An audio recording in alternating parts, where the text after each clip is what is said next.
Пред крајот на минатата година објавивме дека на рафтовите во македонските маркети може да се најдат производи на кои, во декларацијата, земјава не е означена со кодот МК или МКД.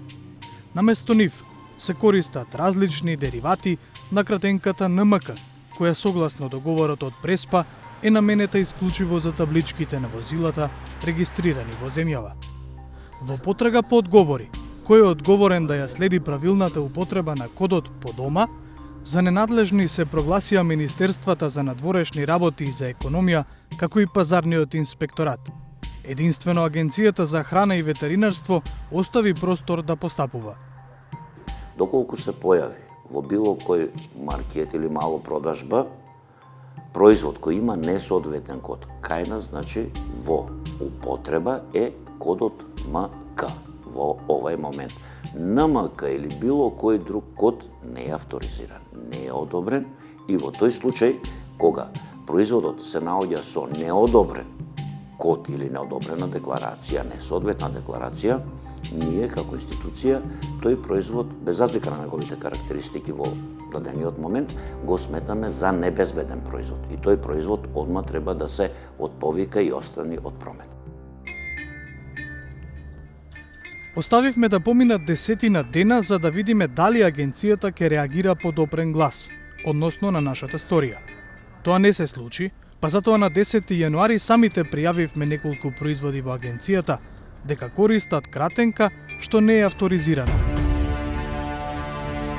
Директорот на Агенцијата за храна и ветеринарство Николче Бабовски при разговорот за потребите на сторијата со правилна употреба на меѓународниот код МК или МКД рече дека без разлика на квалитетот, доколку еден производ не е правилно одбележан на етикета, тоа е доволен услов за негово отповикување. Такви производи кои 360 степени ги најде по случаен избор низ македонските маркети, ќе бидат први во пријавите до агенцијата, бидејќи досега ниту една поднесена претставка не се однесува на употребата на меѓународниот код.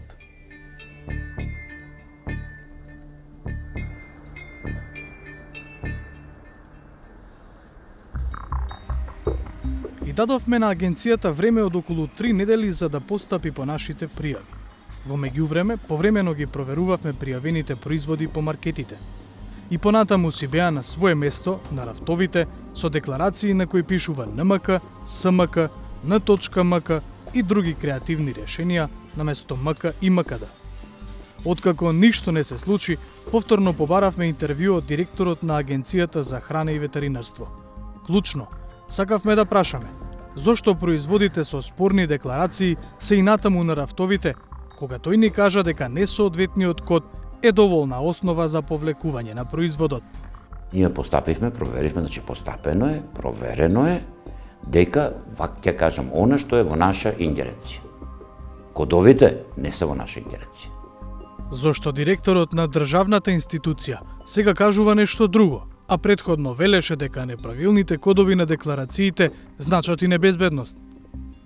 Во однос, значи, на тие производи кои што се однесуваше на декларацијата на самите производи, што е тие во однос на она што треба задолжително да биде наведено во за информирање на потрошувачите за производите според Законот за безбедност на храна и другите подзаконски акти, ги задоволуваат условите, таму се јави во однос на кодовите кои што се наоѓаат.